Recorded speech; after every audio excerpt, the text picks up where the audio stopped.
Assalamualaikum warahmatullahi wabarakatuh. Saya Dery Jumatalani, calon guru penggerak angkatan 10 dari Sekolah Dasar Negeri Panyikira 3 Kabupaten Sumedang akan mendiseminasi mengenai budaya positif aksi nyata modul 1.4.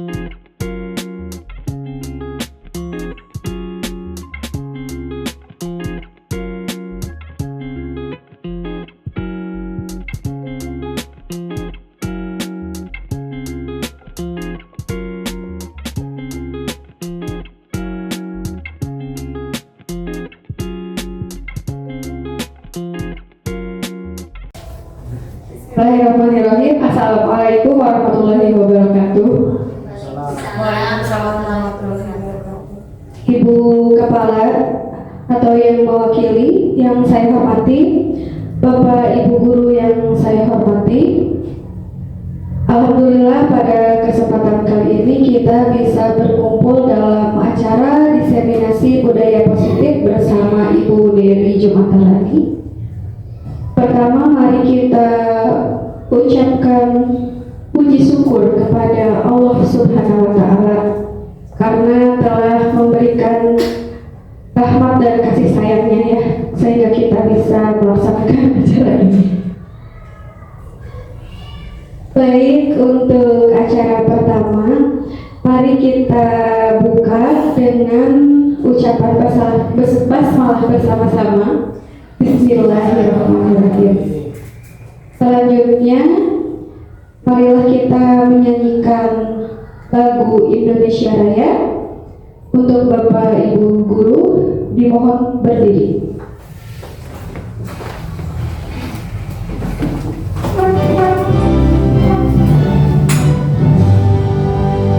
Indonesia tanah airku,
selanjutnya pembacaan doa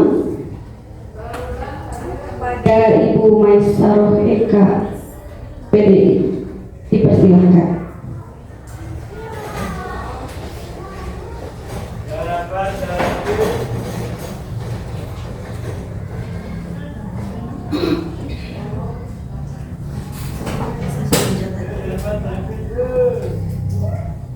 Demi kelancaran acara hari ini, mari kita bersama-sama berdoa terlebih dahulu.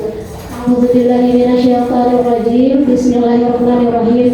Allahumma inna nas'aluka salamatan fid din wa afiyatan fil akhirah wa afiyatan fil jasadi wa ziyadatan fil ilmi wa barakatan fil rizqi wa taubatan qabla al-maut wa rahmatan indal maut wa maghfiratan ba'dal maut. فالنجاة من النار والعفو عند الحساب برحمتك يا أرحم الراحمين. سبحان ربك رب العزة عما يصفون وسلام على المرسلين والحمد لله رب العالمين. Amin ya rabbal alamin. Terima kasih Ibu Maisaroh yang telah memimpin doa. Selanjutnya ada sambutan dari Ibu Kepala atau yang mewakilinya. Dipersilahkan.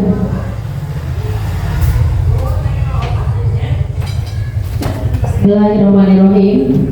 Assalamualaikum warahmatullahi wabarakatuh. Alhamdulillah, puji syukur kita panjatkan kehadiran Allah Subhanahu wa taala, Tuhan yang Maha Esa, atas rahmat dan karunia-Nya yang tiada terhingga kepada kita. Ibu dan Bapak Guru,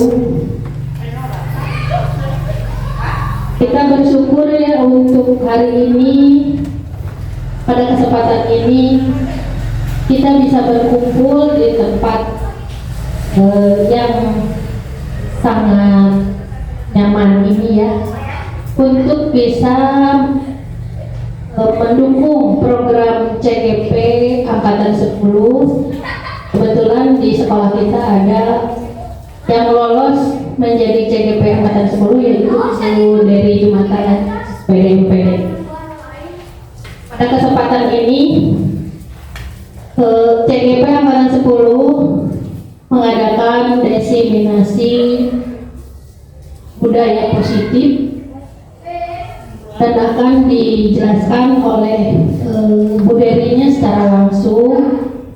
Untuk itu saya sebagai wakil dari kepala sekolah sangat mendukung sekali program ini untuk memajukan kompetensi guru di Indonesia, khususnya di SD Panyingkiran 3.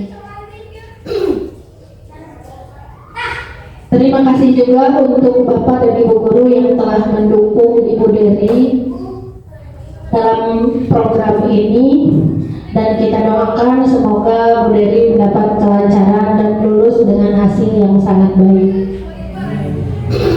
Tidak banyak yang saya sampaikan, untuk itu kita akan langsung saja melihat penjelasan Ibu Deri Jumatalani tentang budaya positif di modul 14. Terima kasih. Assalamualaikum warahmatullahi wabarakatuh.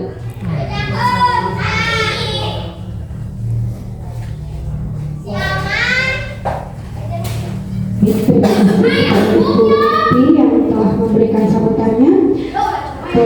Selanjutnya kepada acara inti, yaitu diseminasi budaya positif yang akan dijelaskan oleh Ibu Deri Jumatalani MPD.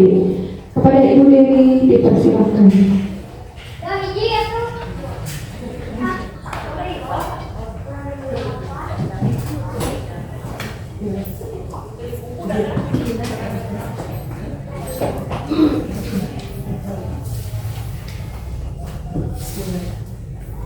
Bismillahirrahmanirrahim. Assalamualaikum warahmatullahi wabarakatuh. Terima kasih kepada Bapak, Ibu, beserta Ibu yang mewakili Ibu Kepala Sekolah yang telah meluangkan waktunya dan memberikan dukungan kepada saya. Izin perkenalkan, nama saya Deri Jumatalani, calon guru penggerak Angkatan 10. Yang mana hari ini saya akan sharing dengan Ibu Bapak semuanya mengenai budaya positif. Mungkin nanti bisa ada masukan-masukan atau diskusi mengenai budaya positif yang telah diterapkan di sekolah kita, bisa di SD Negeri Panyingkiran 3. Di sini saya fasilitator saya Bapak Supardi dan pengajar praktik saya Ibu Putri Kusniati. Pada kesempatan ini akan mendiseminasikan mengenai aksi nyata modul 1.4 mengenai budaya positif, yang mana dalam konsep dasarnya terdapat beberapa pembahasan mengenai perubahan paradigma belajar, disiplin positif, kebiasaan kebutuhan dasar manusia, motivasi perilaku manusia, keyakinan kelas, posisi kontrol, dan segitiga restitusi. Yang pertama mengenai perubahan paradigma belajar. Paradigma belajar merujuk pada pergeseran fundamental dalam cara pandang dan pendekatan terhadap proses pembelajaran. Paradigma ini mencakup berbagai aspek, mulai dari metode pengajaran, peran guru, partisipasi siswa, sehingga penggunaan teknologi yang kita gunakan. Berikut ada beberapa perubahan utama dalam paradigma belajar yang terjadi dalam beberapa dekade terakhir ini, yaitu dari pembelajaran pasif ke pembelajaran aktif. Mungkin Bapak Ibu juga sudah merasakan pembelajaran di kelasnya, mulai dari pembelajaran pasif menuju ke pembelajaran aktif. Yang kedua, dari fokus pada guru ke fokus pada siswa, yang mana telah pahlawan pendidikan dijelaskan Bapak Kiai Dewantara bahwa kita sebagai pendidik atau guru bisa menuntun siswa, jadi berfokus kepada murid. Selain itu juga penggunaan teknologi dalam pembelajaran, karena kita ada di abad 21, maka teknologi penggunaan teknologi dalam pembelajaran sedikit diharuskan. Selain itu, pembelajaran seumur hidup, penilaian ulangan lebih holistik, keterlibatan orang tua dan komunitas, dan pembelajaran multidisipliner. Dari perubahan-perubahan paradigma tersebut, menurut Dr. William Glasser, ada juga teori kontrol yang harus dimiliki seorang pendidik. Menurut psikiater dan pendidik Dr. William Glasser, dalam kontrol teori yang kemudian dari dikembangkan yang dinamakan socialist theory, meluruskan beberapa miskonsepsi tentang makna kontrol. Yang pertama, ada ilusi guru mengontrol murid. Pada dasarnya kita tidak dapat memaksakan murid untuk berbuat sesuatu jika murid tersebut memilih untuk tidak melakukannya. Ada ilusi bahwa semua penguatan positif, efektif, dan bermanfaat. Penggunaan positif atau bujukan adalah bentuk kontrol segala usaha untuk mempengaruhi murid agar mengurangi suatu perilaku tertentu adalah usaha untuk mengontrol murid tersebut.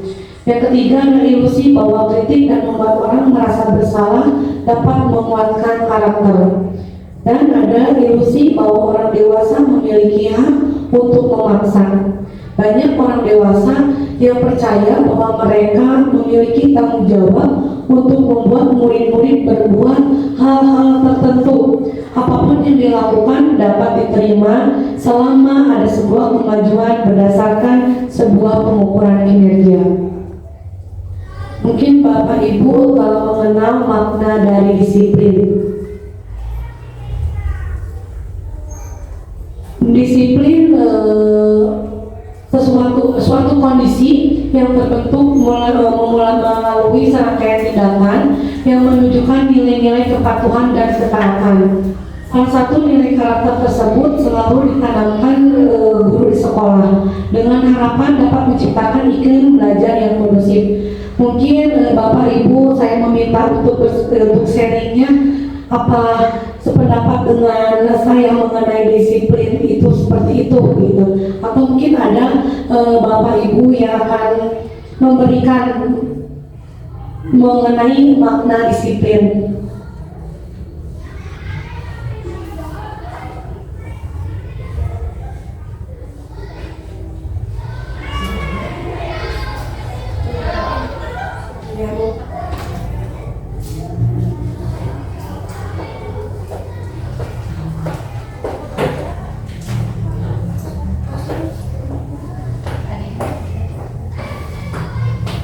Disiplin merupakan sikap dan perasaan taat dan patuh terhadap nilai-nilai yang dipercaya merupakan jawabnya.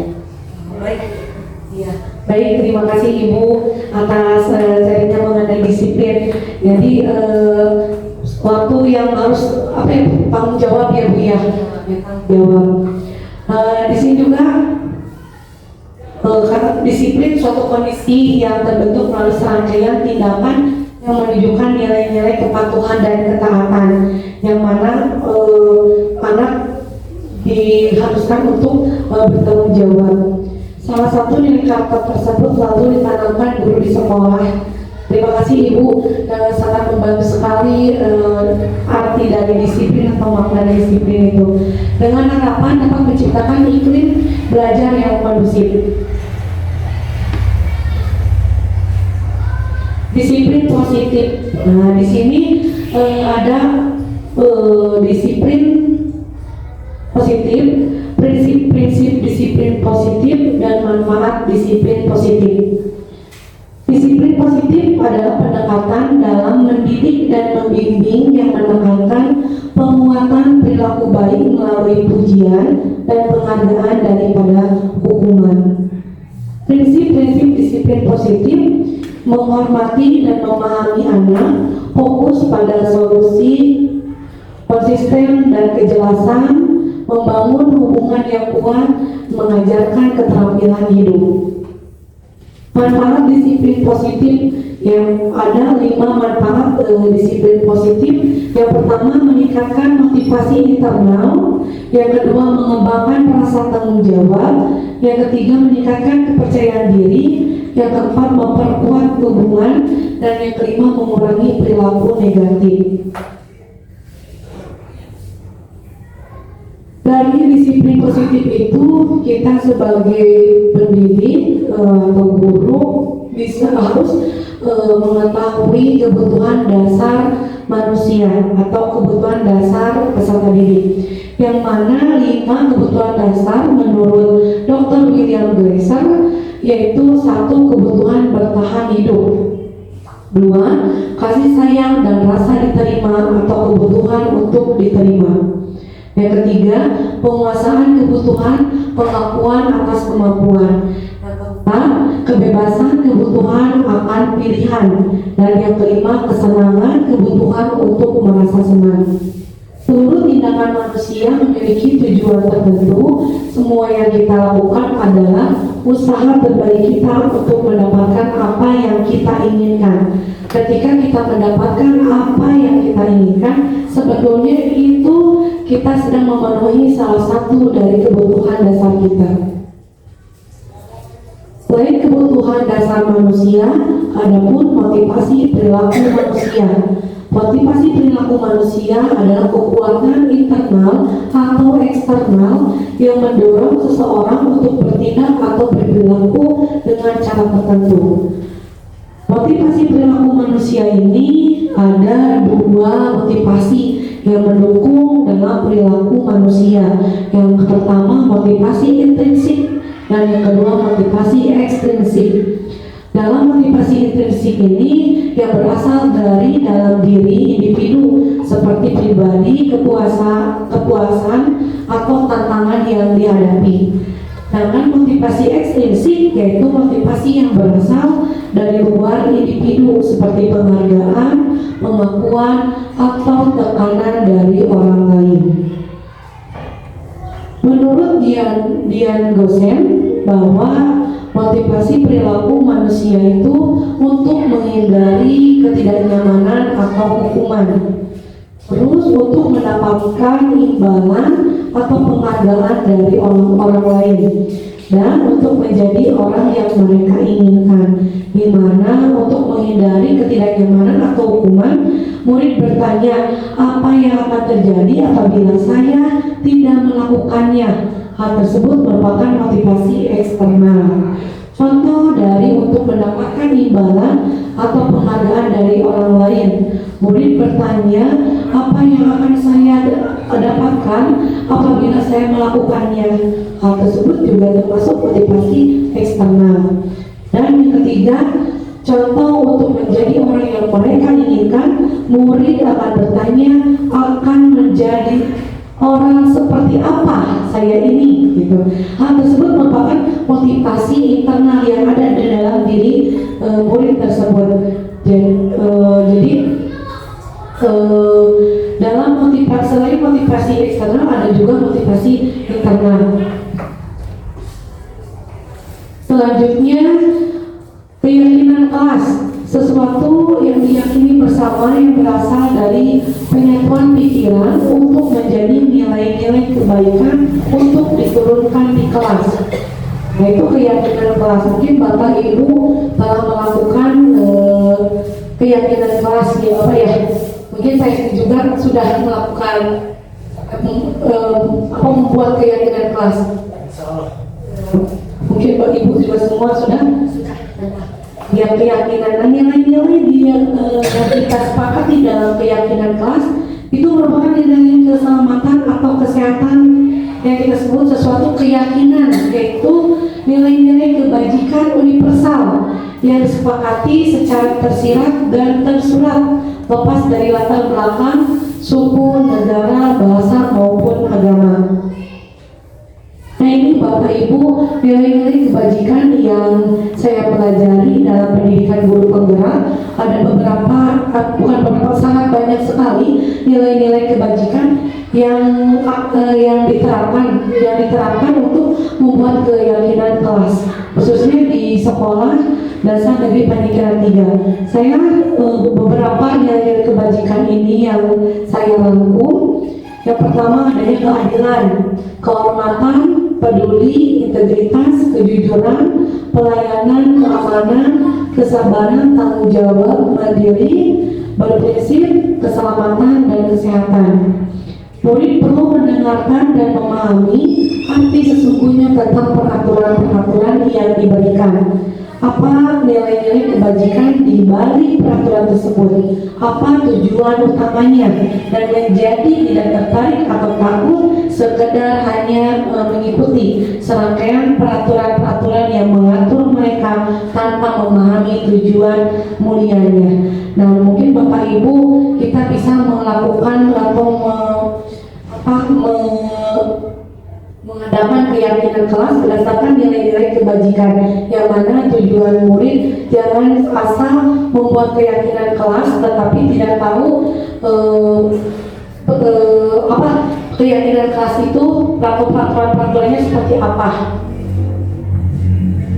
Proses pembuatan keyakinan kelas, pertama ada perumusan peraturan kelas. Nah, peraturan kelas menjadi keyakinan kelas yang saya buat di kelas 3. Keyakinan kelasnya seperti hadir tepat waktu, berdoa sebelum dan sesudah belajar, berpakaian rapi sesuai jadwal, tidak makan ketika belajar, menjaga kebersihan kelas atau dan sekolah, menghargai teman dan guru, jujur dan mandiri, bersikap baik, ramah dan santun. Mungkin ada masukan atau kita sharing mengenai keyakinan kelas yang belum sama dengan keyakinan di kelas 3. Bapak Ibu, sama Ibu, sama.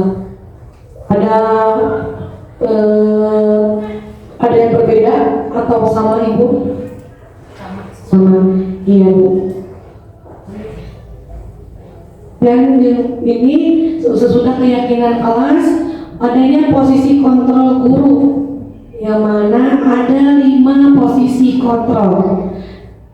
Ada penghukum, ada pembuat rasa bersalah, ada sebagai teman, pemantau, dan manajer.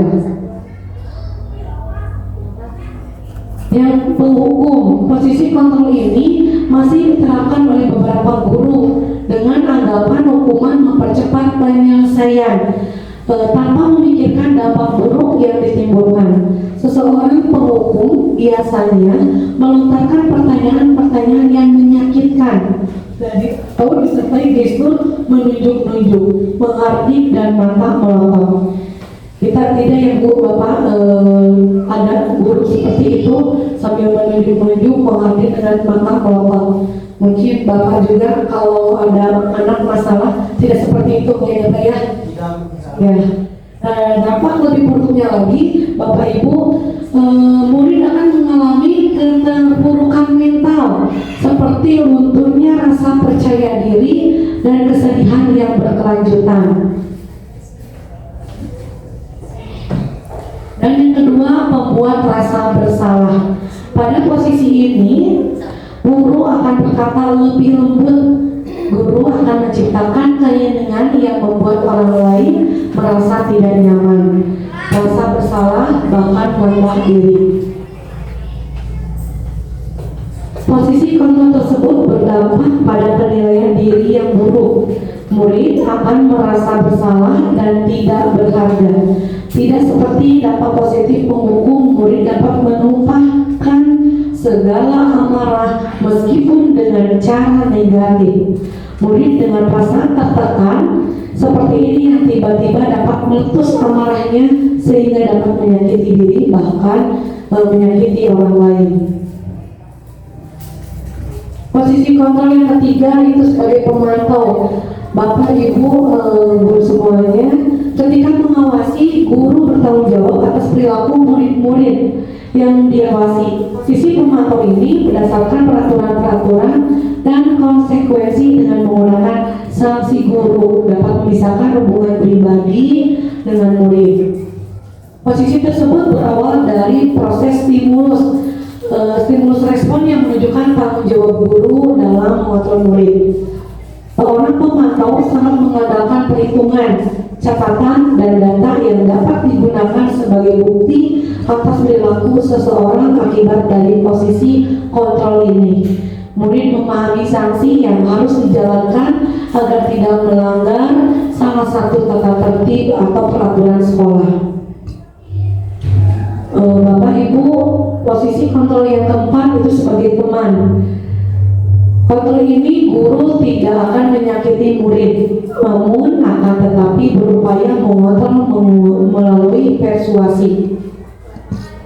Guru akan bersifat akrab, berkata ramah dengan gestur merapat pada murid dan tersenyum kejenaka. Dampak posisi kontrol ini ada dampak positif dan negatif, yang mana positif dapat menjadi hubungan yang baik antara guru dan murid. Sedangkan dampak negatif akan muncul rasa ketergantungan murid terhadap guru. Dan yang kelima sebagai manajer, posisi di mana guru melakukan sesuatu bersama. Guru mempersilahkan murid mempertanggungjawabkan perilakunya, mendukung murid agar dapat menemukan solusi atas permasalahan sendiri. Pada posisi ini, murid diajak untuk menganalisis kebutuhan sendiri maupun kebutuhan orang lain. Di sini berkenan bukan pada kemampuan membuat konsekuensi, namun bagaimana dapat berkolaborasi dengan murid dalam memperbaiki kesalahan yang telah dilakukan. Mungkin Bapak Ibu bisa melihat video yang saya ambil dari pendidikan guru penggerak Merdeka Belajar. Mungkin Bapak Ibu bisa menyaksikan rekaman adegan ini yang direkam secara terpisah.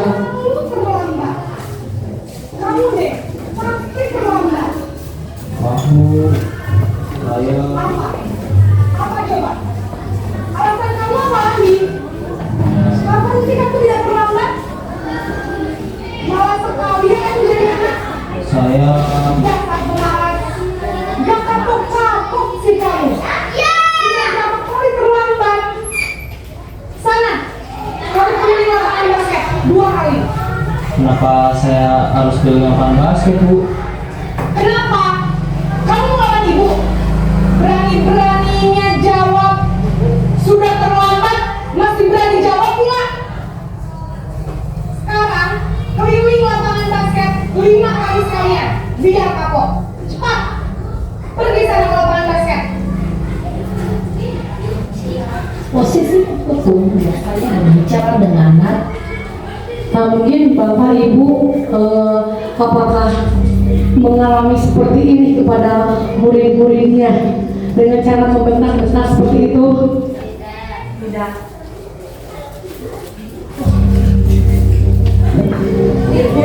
Tidak. Naran!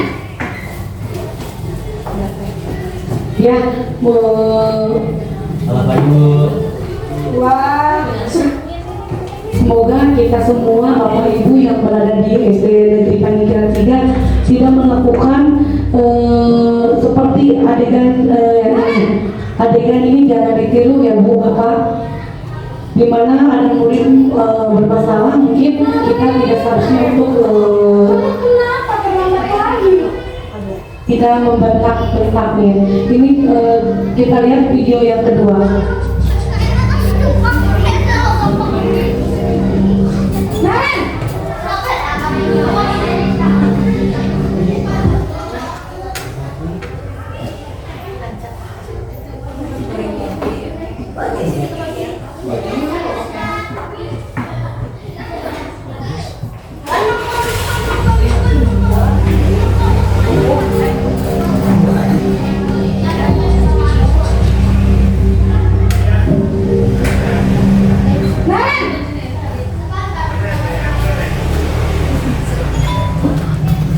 Selamat pagi Bu. Wah, sudah jam berapa ini nak? Terlambat lagi ya sayang. Iya Bu, habis ibu saya lupa bangunkan saya Bu.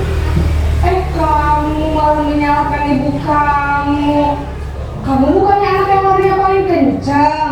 Kok terlambat sih? Iya Bu, saya memang terlambat bangun tadi. Jadi biarpun saya lari kencang, tetap gak kekejar Bu. Ya sudah sana. Nanti lain kali larinya lebih kencang lagi ya. Biar gak terlambat lagi. Bikin seneng ibu. Demi ibu. Bisa kan? Bisa lah Bu. Ya sudah sana masuk kelas. Ibu beresin urusan absen kamu. Kamu ini ada-ada saja.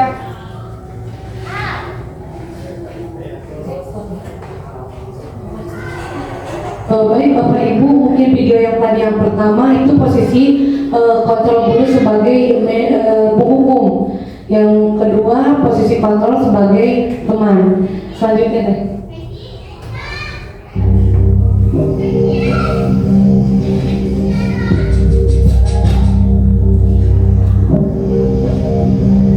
Naren!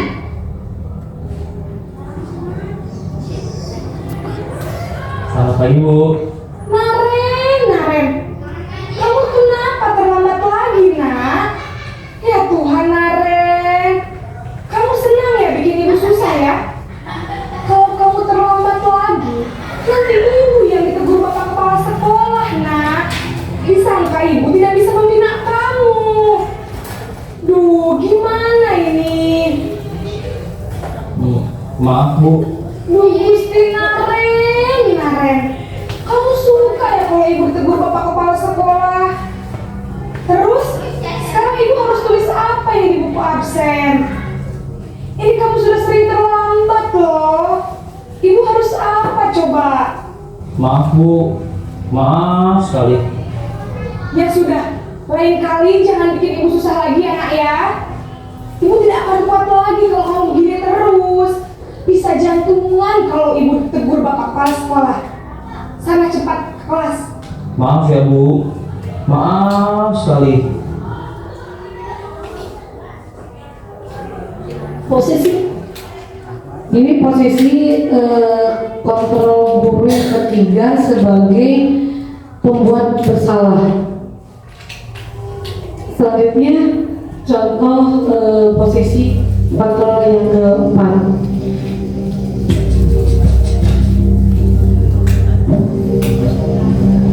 Naren!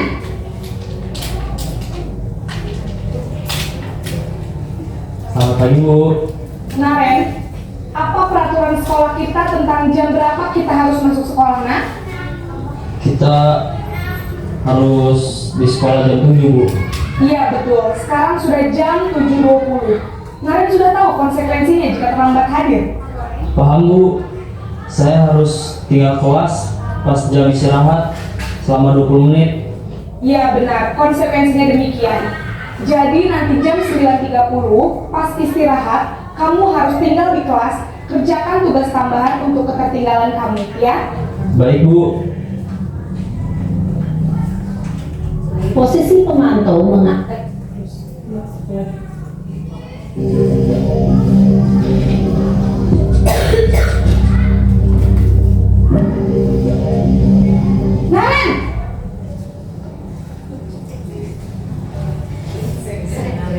pagi Bu.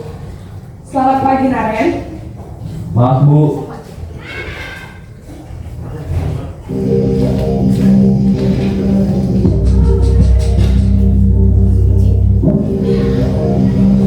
Naren!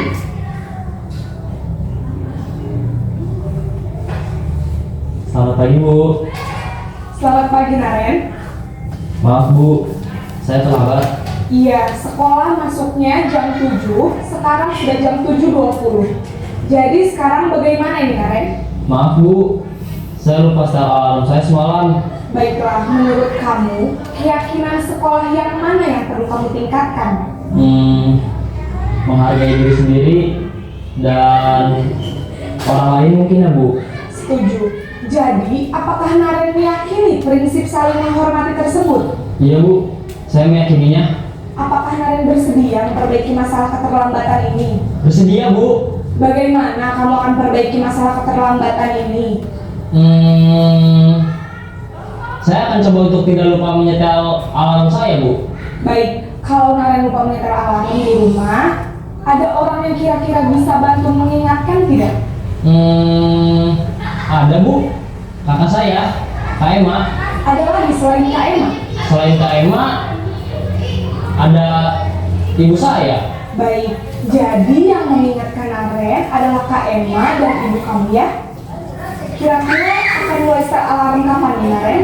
Setelah pulang sekolah, akan segera saya lakukan. Baik, jadi Naren akan setel alarm untuk bangun besok pagi dan akan diingatkan oleh kakak dan ibunda Naren ya. Ada lagi yang mungkin perlu dilakukan Naren agar tidak terlambat bangun lagi?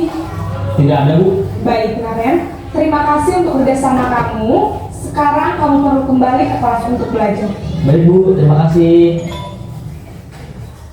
Posisi manajer adalah posisi. Baik Bapak Ibu, setelah kita melihat video yang ada di depan, mungkin kita merasakan ya Bu, kalau ada siswa seperti itu. Dalam posisi bagaimana Bapak Ibu kalau dihadapkan dengan murid seperti itu? Mungkin di posisi yang pertama, kedua, ketiga, keempat atau kelima? Kedua, Bapak sebagai teman mungkin ya Pak ya? Soalnya di situ kan ada tahap untuk memotivasi anak. Motivasi anak. Anak disuruh menari, kebetulan anak tersebut, siswa tersebut itu atlet atau perwakilan besok olahraga. Iya. Iya, mungkin ibu yang lainnya dalam posisi kontrol yang berapa? Yang terakhir, sebagai manajer ya Bu. Ya, Bagaimana itu Bu? karena tidak terlalu menyalahkan anak dan anak dituntut untuk berdisiplin. Iya. Itu telah melaksanakan yang itu ya Bu ya, posisi kontrol guru. Baik, memang benar dalam pendidikan guru penggerak bahwa posisi kontrol yang harus kita penuhi sebagai teman, sebagai manajer, sebagai pemantau. Kalau untuk penghukum kita kurang ini ya Bu ya, kita kurang setuju. Baik Ibu, dalam menghadapi mungkin kita juga ya Bu dalam kehidupan sehari-hari kita menghadapi murid-murid kita yang melanggar atau apa ya disebutnya ada yang baiknya apa ya? Menghadapkan murid kesiangan gitu. Yang tidak taat peraturan. Yang tidak taat peraturan. Nah di sini juga dalam 5 posisi kontrol guru, guru juga harus bisa mengaitkan dengan segitiga restitusi, yang mana restitusi itu sendiri artinya itu proses menciptakan kondisi bagi murid untuk memperbaiki kesalahan mereka sehingga mereka bisa kembali kepada kelompok mereka dengan karakter yang lebih kuat. Konsep disiplin dengan restitusi itu sebuah cara menanamkan disiplin pada murid atau menanamkan motivasi ya Bapak ya, yang telah tadi Bapak kemukakan. Yang tadi kasus murid datang terlambat ke sekolah, ada hukuman, ada konsekuensi, ada restitusi. Dari ketiga ini berbeda Bapak Ibu. di mana hukuman ini murid disuruh berdiri di depan kelas. Guru marah-marah ke murid, murid disuruh menulis dan tidak akan terlambat lagi sebanyak 100 kali atau sebuku, yaitu merupakan hukuman. Yang kedua, konsekuensi. Guru memberikan konsekuensi berada di dalam kelas selama jam istirahat berlangsung. Guru tegas dan murid menghormati peraturan. Dan yang ketiga, restitusi. Guru menanyai keyakinan kelas yang telah disepakati. Guru membantu menyelesaikan masalah murid terbuka dan menghormati dirinya dan orang lain. Nah, dari hukuman, restitusi dan konsekuensi itu sangatlah berbeda. Segitiga restitusi yaitu proses menciptakan kondisi bagi murid untuk memperbaiki kesalahan mereka. Yang pertama ada validasi kebutuhan, yang kedua menanyakan keyakinan, dan yang ketiga menstabilkan identitas. Yang mana tadi ibu dalam video itu sudah termasuk segitiga restitusi ibu. Ya, yang pertama validasi kebutuhan. Kamu tentu punya banyak alasan mengapa melakukan itu. Mungkin menanya terlebih dahulu kepada murid yang dia tidak langsung dimarahin atau menyalahkan dia. Mungkin di sini ada pertanyaan mengenai validasi kebutuhan, itu adakah cara yang lebih efektif untuk mendapatkan apa yang kamu butuhkan.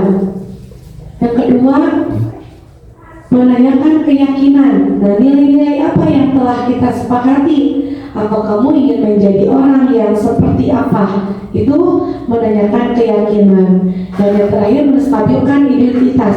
Setiap orang pasti pernah melakukan kesalahan.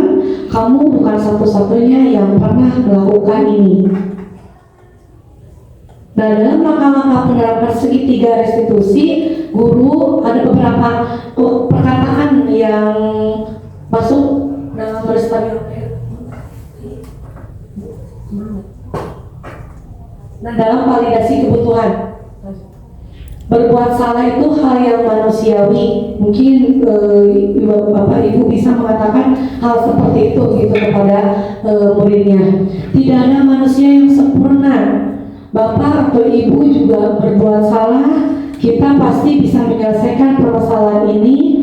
Bapak ibu tidak tertarik untuk mencari tahu siapa yang benar, siapa yang salah. Bapak atau ibu lebih tertarik untuk menyelesaikan masalah. Kalau kamu menyalahkan dirimu sendiri, terus-menerus apakah kamu bersikap baik pada dirimu sendiri? Nah, mungkin bisa itu kata-kata yang bisa diucapkan terhadap murid apabila mendapatkan murid yang melanggar gitu. Berstabilkan identitas ini untuk membuat anak yang merasa gagal karena berbuat salah menjadi positif terhadap dirinya.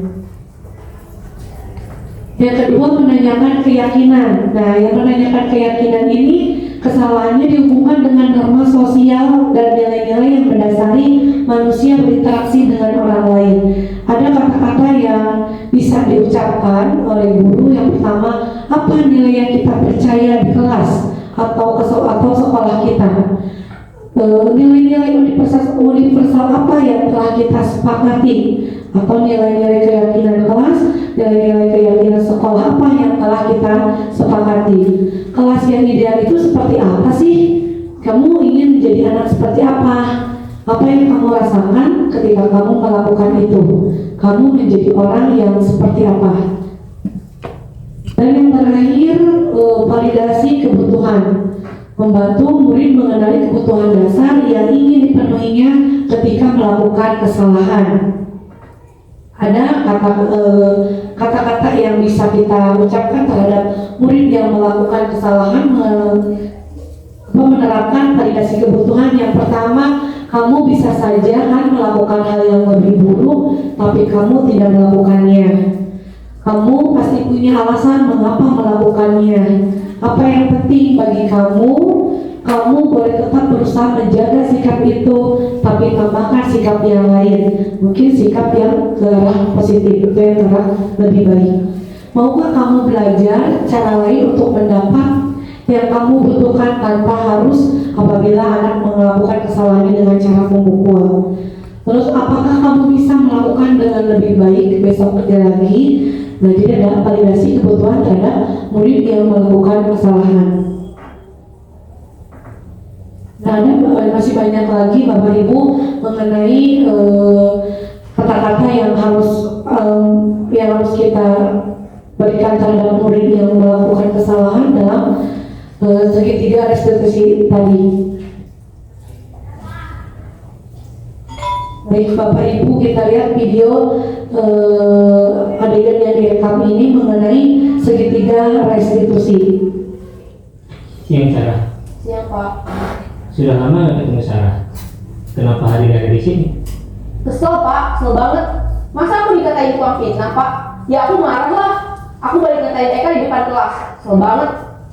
Oh begitu. Ya pasti kamu marah dan kesal. Bapak juga akan marah apabila ada yang menuduh Bapak seperti itu. Kemudian pada saat itu kamu melakukan apa? Ya saya langsung ngatain Eka lah Pak. Kesel banget. Saya betak-betak dia di depan teman-teman lain. Oh begitu. Pasti kamu melakukan seperti itu karena suatu alasan tertentu bukan? Iyalah, masa saya diam saja Pak? Ya saya bela diri lah. Masa saya dituduh tukang fitnah? Ya wajar lah. Mempertahankan harga diri itu sesuatu yang penting buat kamu. Untung kamu tidak lebih gegabah lagi, hanya membentak-bentak. Iya Pak. Untung saya masih bersabar dan hanya membentak saja. Sudah gemes padahal. Saya pasti bela diri lah. Ya pasti ya. Tapi kamu memilih untuk tetap bertahan dan bersabar. Kamu memilih untuk tidak berbuat lebih parah lagi kan? Iya. Nah, sekarang coba kita lihat lagi tindakan kamu yang bentak-bentak Eka di kelas. Tindakan kamu itu kira-kira sesuai dengan keyakinan kelas atau prinsip kamu tidak? Enggak lah Pak. Capek Pak jadi pemarah. Jadi keyakinan atau prinsip mana yang kurang sesuai dengan keinginan kamu? Ya, saya sebenarnya sangat menghargai orang lain. Mungkin saat itu saya menjadi emosi, jadi tidak menunjukkan sikap itu. Kamu meyakini tidak? Menghargai orang lain itu penting buat kamu. Yakinlah Pak. Iya, setuju. Kita harus saling menghargai. Namun, ada juga keyakinan yang kita sepakati yang perlu kita jalankan apabila kita sedang marah, bukan? Ya, saya bisa lebih proaktif, mulai dengan diri sendiri. Saya bisa jadi lebih bersabar, mengambil waktu jeda untuk berpikir mau apa selanjutnya. Kira-kira kamu bersedia memperbaiki masalah ini tidak? Bersedia Pak. Kalau kamu memperbaiki masalah ini, kamu akan menjadi orang seperti apa? Saya akan menjadi orang yang bertanggung jawab kali ya Pak. Dan senantiasa proaktif. Iya, menurut kamu bagaimana rasanya menjadi orang seperti itu? Ya nyaman lah, bangga bisa bersabar dan menahan diri. Baiklah kalau begitu. Yuk kita pikirkan bagaimana memperbaiki masalah ini.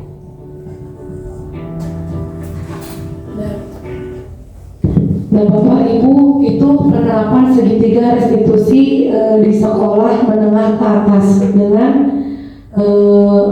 anak mempunyai kesalahan. Mungkin kita bisa diterapkan di sekolah dasar dengan pendekatan segitiga restitusi. Mungkin Bapak Ibu bisa kita sharing sebentar mengenai permasalahan-permasalahan yang ada di sekolah kita.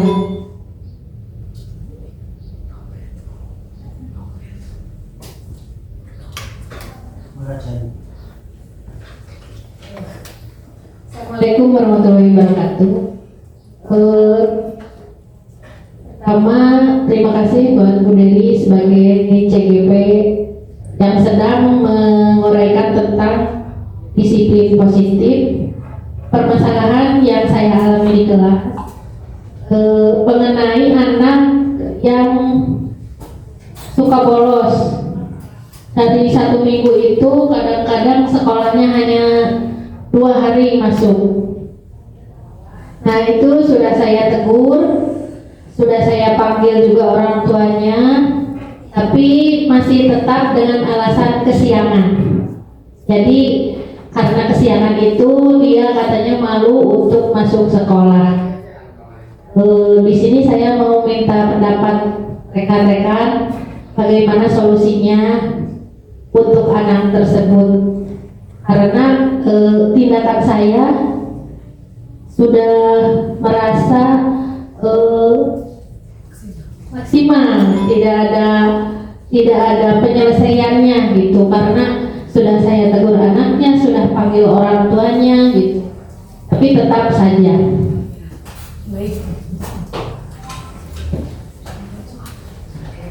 Baik, terima kasih Ibu. Mungkin dari yang lain.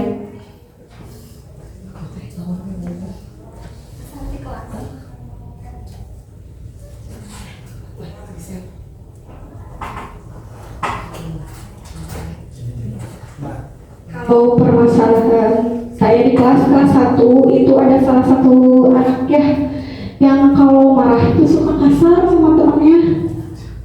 Iya, udah bilang katanya mau berubah gitu anaknya. Tapi tetap aja kalau misalkan dia ada pengen mau minjem sesuatu nggak dikasih sama temannya. Kan padahal di kelasnya udah sepakat ya kalau misalkan mau minjem barang ke teman, kalau temannya nggak ngizinin jangan maksa. Dia nggak suka maksa. Terus kalau di sini kan malah mukul temennya.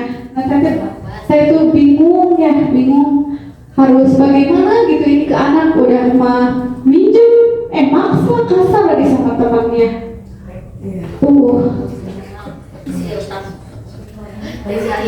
Ibu, mungkin biar di sebelah sana. Jadi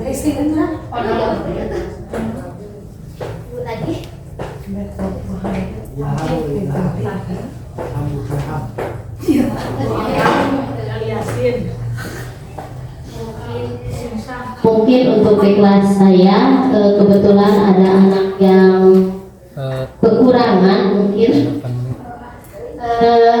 Seharusnya anak itu dimasukkan ke sekolah khusus, tapi anak itu kadang bisa, kadang tidak.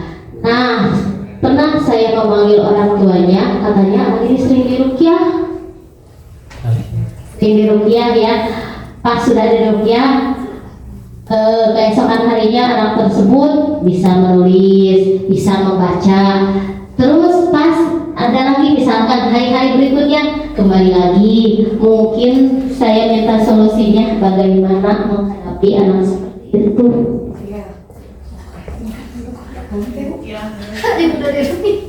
Anak yang terlalu aktif gini ya. Anak yang terlalu aktif ya. Mungkin Bapak.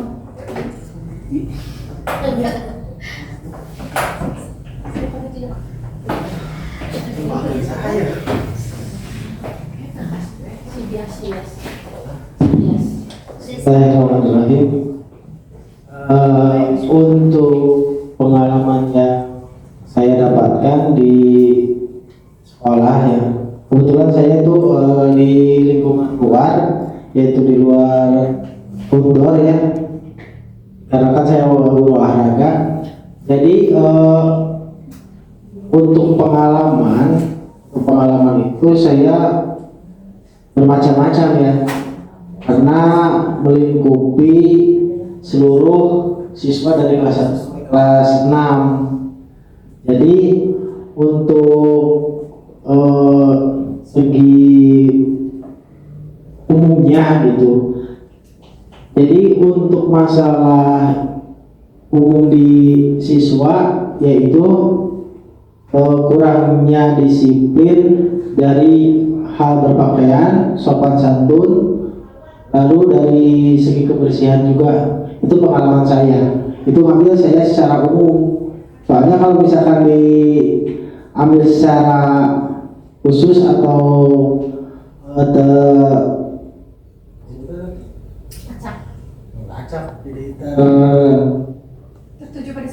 tertuju pada satu orang, banyak gitu, harus disebutin satu-satu. Mungkin itu aja. Terima kasih. Baik, Bapak Ibu, mungkin memang kita menemukan ya beberapa masalah di kelas, tapi kalau menurut teori gitu ya Bu ya, dengan kenyataan selalu ada dampak positif dan negatifnya. Mungkin Bapak Ibu bisa menerapkan dengan cara-cara segitiga restitusi ini dalam menghadapi anak-anak yang melakukan kesalahan. Yang mana yang tadi pertama mengenai kita tahu validasi kebutuhan anak itu maunya seperti apa. Terus menanyakan keyakinan. Nah, kamu ini ingin menjadi orang seperti apa? Mungkin bisa menanyakan keyakinan terhadap murid kita. Terus menstabilkan identitas. Jadi yang pertama menstabilkan dulu identitas. Setiap orang pasti pernah melakukan kesalahan. Yang kedua, validasi kebutuhan apa yang murid butuhkan. Karena kita sebagai pendidik atau guru tetap berpusat kepada murid. Dan yang ketiga, menanyakan keyakinan. Mungkin Bapak Ibu bisa menerapkan segitiga restitusi ini. Seperti itu mungkin Bapak Ibu. Ada lagi Bapak Ibu?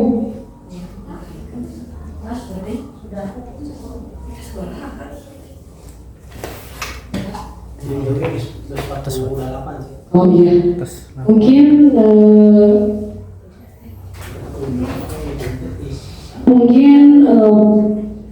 diseminasi budaya positif ini yang bisa saya sampaikan terhadap Bapak Ibu semuanya. Mohon maaf, bukan berarti saya ingin kalau istilahnya menggurui ya Bapak Ibu, mohon maaf sekali, karena pendidikan guru penggerak ini pembelajaran yang sangat mudah sekali, yang sangat bermanfaat sekali apabila saya sampaikan kepada Bapak Ibu semuanya.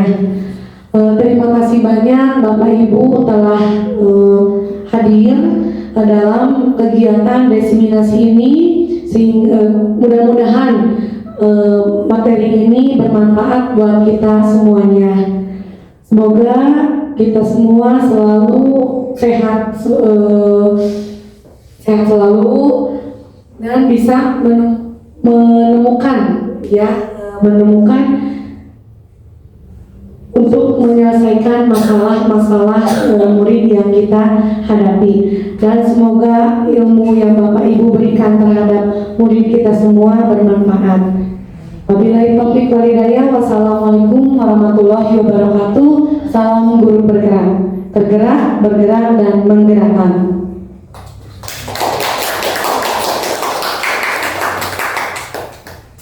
Lagi yang telah memberikan penjelasan pemaparan kepada kita tentang diseminasi budaya positif. Alhamdulillah saya di sini juga mendapatkan inspirasi dari Ibu Dewi. Baiklah Bapak Ibu guru hebat, karena acaranya sudah selesai, kita tutup saja dengan membaca hamdalah bersama-sama. Alhamdulillahirabbil alamin. Wabillahi taufiq wal hidayah. Wassalamualaikum warahmatullahi wabarakatuh. Sekian diseminasi yang dapat saya lakukan dalam modul 1.4 mengenai budaya positif. Wabillahi taufiq wal hidayah. Wassalamualaikum warahmatullahi wabarakatuh.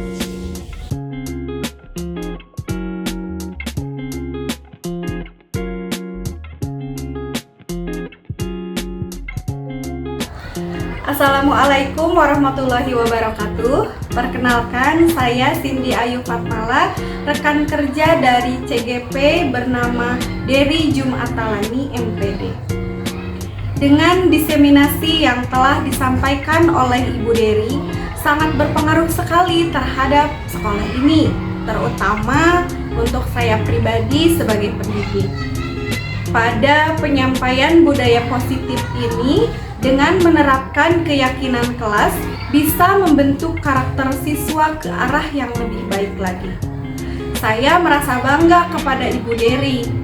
Dengan apa yang telah dia sampaikan, sangat bermanfaat sekali untuk saya khususnya.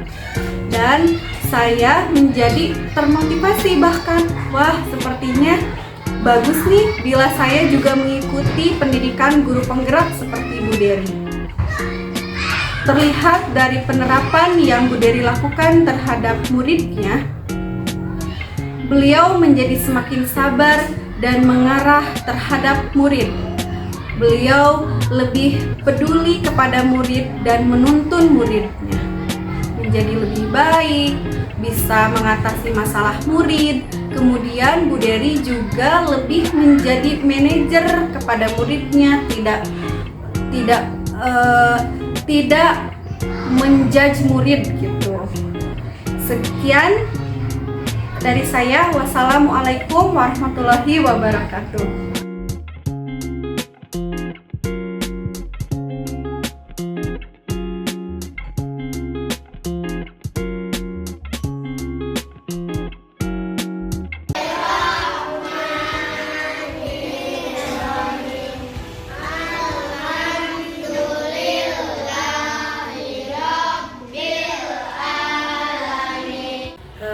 Sakila sama Rafa waktunya udah pulang ya sekarang ya.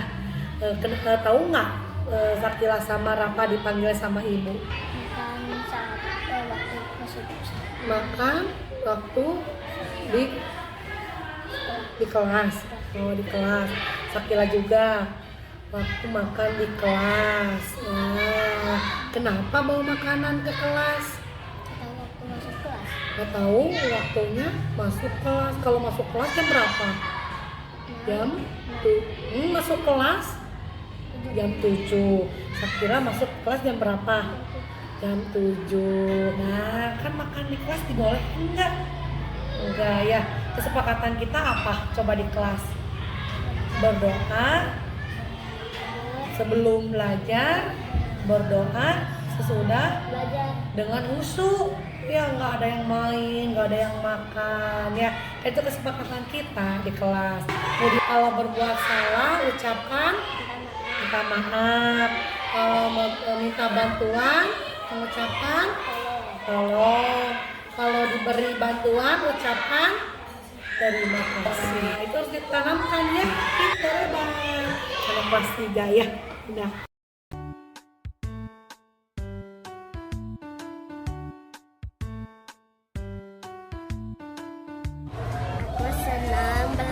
Sama Bu Dery, kalau ada masalah tidak dimarahi, diselesaikan bersama. Kalau ada masalah, Ibu Dery yang akan menyelesaikannya. Saya merasa senang saat dipanggil Bu Dery. Ibu Dery tidak marah. Ibu Dery memberikan solusi. Kita dipanggil Ibu Dery tidak marah dan saya senang.